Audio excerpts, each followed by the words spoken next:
So today I'm going to talk to you all about how to buy your first property and some things you need to be aware of to get them right the very first time in order to maximise your chances of success in the real estate, in the property investment sector. So make sure you stay tuned for today's video.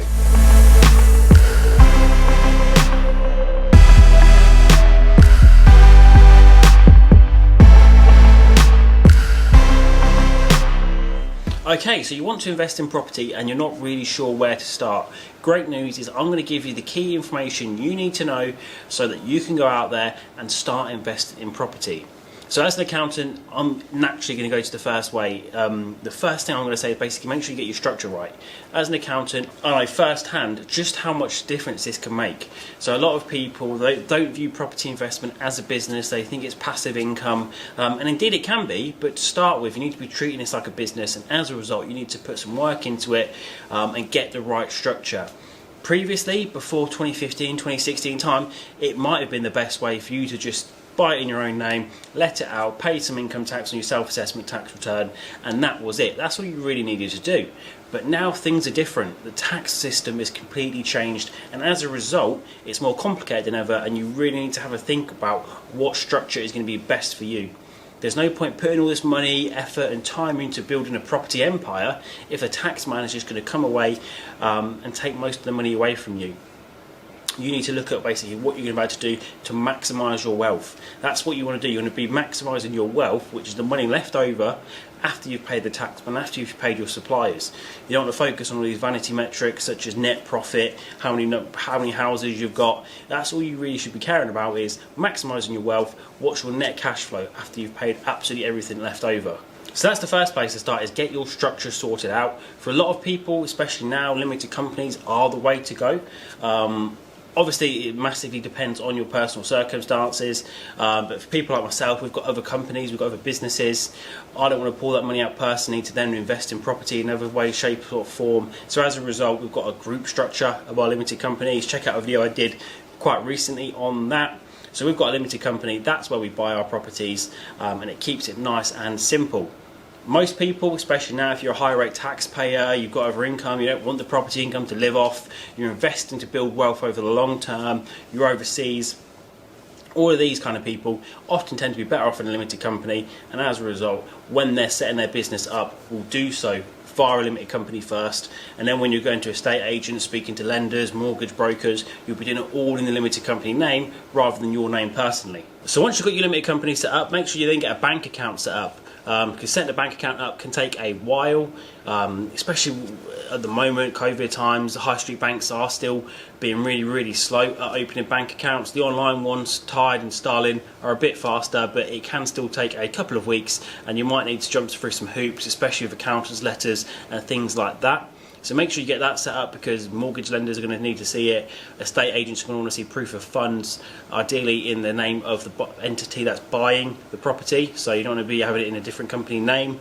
although that usually will suffice. So when you got all of this set up, you can now start to look at buying properties. Depending on exactly which property strategy you're going after, whether that's normal buy to let or buy, refurbish, refinance, those are the two main ones for basically buying residential property and letting out over the long term. They're the two main strategies that you need to be aware of.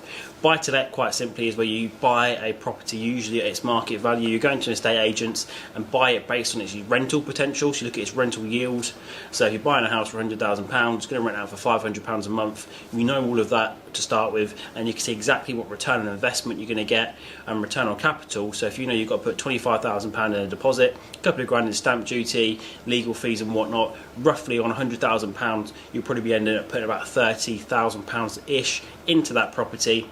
So you can then calculate all your rental income, less your expenses, what your annual rental profit is going to be, divide that by your money that's put in, and that's your return on capital employed. And you want that number to be as high as possible, because that shows you for every pound you've got in that property exactly what return you're getting, and you can compare that to other investments such as the stock market, cryptocurrency, government bonds, just to see exactly what your return is and whether it's worth investing in property in your area. BRR, it's very similar to buy to let essentially, except for you buy a property that's basically in a bit of a rubbish condition to start with, so you can add value initially, and then you're going to refinance it to pull your money back out as much as possible, because fundamentally if you've got the least amount of money tied into a property, your return on capital is going to be greater, which means your money can work harder, you can pull it back out to reinvest. Whereas normal buy-to-let, you put the money in and then you've got to wait 5 years before you can really refinance, and you've got to keep saving your rental income. So it's a very, very slow method. Whereas compare that to BRR, where you can basically keep doing it every 6 to 9 months, or as fast as you can find the properties and turn them around. You can keep redoing that, and it really is unlimited in what you can achieve, because you're making that money work so much harder, because you can get that uplift based on the works you do. Allows you to refinance at the higher uplifted market value and then pull all of your original money back out. Whereas normal buy-to-let, the money gets stuck in there. So finding normal buy-to-let deals is a hell of a lot easier.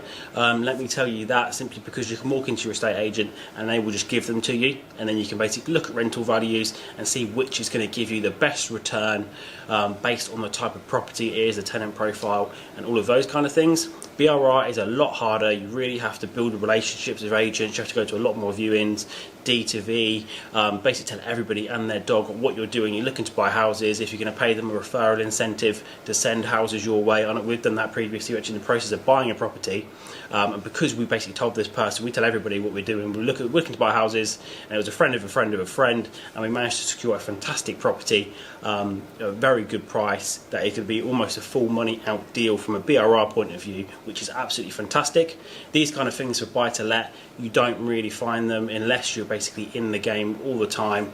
So buy to let is a lot easier, but BRR is really where the money is. So now you've got your company set up, or you buy it in your own name, depending on what's best for you. You know what property strategy you're doing. You're also going to need a finance broker, someone who's going to help do the mortgage application for you, see what products are going to work best.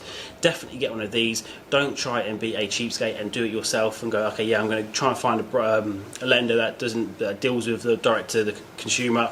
Getting a mortgage broker on your team will pay for itself. They'll know what lenders are working to what time scales, what experience you need, and a whole host of other requirements. So definitely get a good mortgage broker on your team.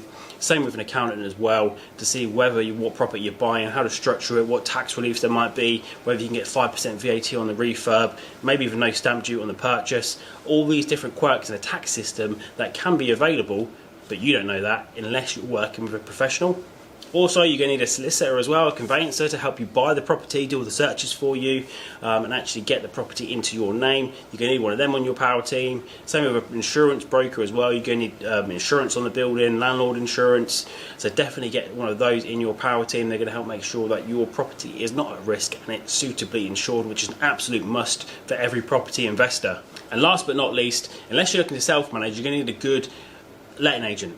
A good letting agent will really help you in your business, because they will basically help find the tenant, make sure you've got your EICR, your EPC, your gas safety, make sure you're meeting all of those requirements, the tenant's deposit scheme as well, which can be a bit of a nightmare, especially for a first-time landlord. You're probably going to want to get a letting agent to do it the first couple of times, so you can see how they do it, start to understand it, and then when you've got a couple of properties, you've got the economies of scale, so it's worth you learning that skill, or having somebody you work with learning that skill, so that you can pass the properties over to them. But whilst you've only got one or two, it doesn't really make sense to do that. So they're the main professionals that you need in your power team to basically maximise your chances of success when investing in property.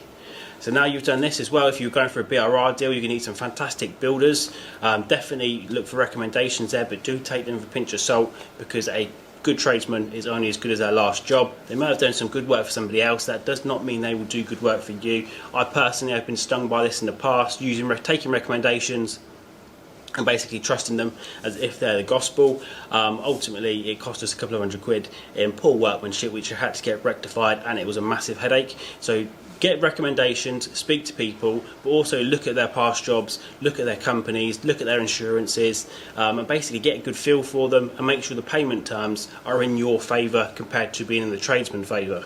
And then once you've done all this, the main thing is just to keep learning. Look at other property investors, property trainers, join all the Facebook groups that there are. If you search property into Facebook, you'll see a whole host of Facebook groups out there, packed full of other property investors asking questions, answering questions. Look at all of the YouTube content that's out there on my channels and other people's channels, because doing this is going to allow you to keep learning, and as a result, you're going to become a better property investor, and you're going to be able to make more money in the long run. So I hope you guys have found this video really useful. Please do help me out massively by subscribing to this channel if you want to see more content like this all around property, business, saving tax, and most importantly, helping you maximise your wealth. Thank you very much for watching, guys, and make sure you hit a thumbs up. Cheers.